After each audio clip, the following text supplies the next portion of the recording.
माधव आनंद, इस तरह की गुंडागर्दी, इस तरह का बर्ताव, सर फोड़ डालना, शीशे तोड़ देना ईडी अधिकारियों का, हम उसकी घोर निंदा कर रहे हैं।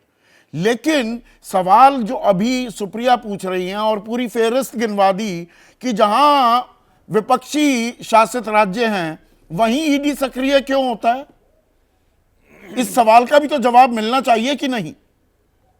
मुझे नहीं लगता है संदीप जी की ईडी या जितनी भी इन्वेस्टिगेशन एजेंसी है कहीं ना कहीं जो है जो जिसकी सरकार होती है उसके दबाव में आके इस तरह की काम करती होगी। और जितने भी जो है छापे पड़े हैं, अभी आपने देखा होगा कि झारखंड में भी जो कांग्रेस के एक राज्यसभा मेंबर थे, उनके यहाँ कितना कैश मिला सबको पता है, कितने दिन काउंट करने में लगे। 8 करोड़ मिले थे बीजेपी के एक विधायक के घर में कर्नाटक चुनाव के दौरान, वो केस ही बंद हो गया।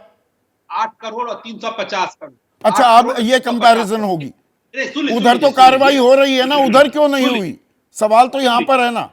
हाँ, मैं नहीं कर रहा, तो अभी है अगर जहां भी छापे पड़ रहे हैं, आज भी हरियाणा में जो छापा पड़ा, हम लोगों ने देखा, आपके चैनल पे भी देखा कि 5 करोड़ कैश और विदेशी हथियार और क्या पता नहीं 5 से 10 किलो सोने कहां से सब प्राप्त हुआ है, आपको सब पता है। तो छापेमारी हो रही है तो कुछ न कुछ ऐसा मिल भी रहा है। और जहां तक बात है, देखिए जितने भी सब विपक्षी राज्यों में ही क्यों? सवाल यहां है, या विपक्षी नेताओं के खिलाफ ही क्यों? देखिए विपक्षी नेताओं, जहां करप्शन होगा तो स्वाभाविक है वही काम करेगी। आपके यहाँ तो करप्शन जहां होगा, हुई है? नहीं, मेरे यहाँ देखिए, जब इनकी भी सरकार थी ना, पहले तो लगातार 10 साल तक यूपीए की सरकार रही है। देवेंद्र फडणवीस कहते थे चक्की पीसिंग।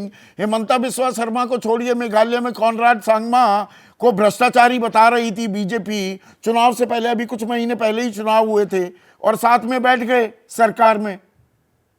संदीप जी देखिए, राजनीति एक अलग चीज है, लेकिन अच्छा, राजनीति आप करें तो राजनीति। एक मिनट, इन्वेस्टिगेशन एजेंसी अपना काम करती है, अपना काम करती है या कहने पर करती है? अपना काम करेगी, एकदम नहीं, एकदम काम करती है, अपना काम करती है। हेमंत सोरेन ने तो अपना ही काम कर रही थी ईडी। अगर मैं तमिलनाडु की बात करूं, जिसका जिक्र अभी सुप्रिया श्रीनेट ने किया, कन्हैयन 72 साल के हैं, कृष्णन 66 साल के हैं। सालेम जो जिला है, 6.5 एकड़ जमीन जिस पर आंखें गड़ाए गिद्ध की तरह, यह आरोप है। सालेम के ही वहां बीजेपी के वरिष्ठ नेता गुणशेखर 450 इन दोनों दलित किसानों के खाते में पैसे, और 5 जुलाई 2023 को इनको ईडी ने धर दबोचा, 20 पन्ने दे दिए, वकील को सामने बैठने नहीं दिया। बात पर हो अल्लाह कटा, अब जाकर ईडी समन हटा है।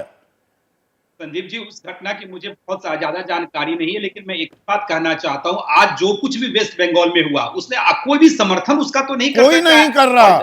मैं समग्र तस्वीर की बात कर रहा हूं। अब मैं एकदम सही कह रहा, टीएमसी के प्रवक्ता जो कह रहे हैं, मुझे लगता है कि ये तो नीतीश कुमार से वाली बात हो गई कि महिलाओं के बारे में आपत्तिजनक शब्द बोल दे और बोले कि मैं आत्मनिंदा करता हूं। सरकार इनकी है, सरकार ये चला रहे हैं, और इनके सरकार में अगर ईडी के ऑफिसरों पे इस तरह अगर हमला होता है, हाँ, साजिश किसने रची नहीं रची एक इन्वेस्टिगेशन का विषय है। प्रदेश की सरकार भी इन्वेस्टिगेशन करा सकती है, केंद्र की सरकार भी इन्वेस्टिगेशन करा सकती है, लेकिन इस तरह की घटनाएं घटित हो गई। आज लोकतंत्र शर्मसार हुआ। एक तरफा कार्रवाई की भी हद होती दिख रही है क्या ईडी की तरफ से? विपक्ष ये आरोप लगा रहा है। देखिए, विपक्ष का काम है आरोप लगाना। जितनी भी संस्थाएं हैं विश्व में इनका डंका बजता रहा है, और बहुत सारे ऐसे केसेस आए हैं जिसका उन्होंने पर्दाफाश किया है। 5906 केसेस दर्ज, और उसमें 24 में कन्विक्शन, 0.41% का आंकड़ा। ईडी कहती है नहीं जी, हमारा तो 96% कन्विक्शन रेट है। अरे जब तय किए 25 5900 में से, तो 5900 का हिसाब लगाऊंगा रेशो। आप तो कॉर्पोरेट वर्ल्ड में भी रहे हैं, ये आंकड़ों के साथ बाजीगरी कब तक? देखिए, कन्विक्शन रेट पे अगर बहस करेंगे तो स्वाभाविक है, कन्विक्शन रेट तो हमेशा से ईडी का कम रहा है। मैं तो कई बार आपके चैनल पे भी बोला हूं, लेकिन यह कहना कि अगर इन्वेस्टिगेशन हो रहा है, अगर छापे पड़ रहे हैं, अगर 300, 350, 500 करोड़ रुपया किसी के घर से निकल रहा है, तो आखिर वो आया कहां से संदीप जी? आया कहां से? ये वाजिब सवाल है, वाजिब सवाल है।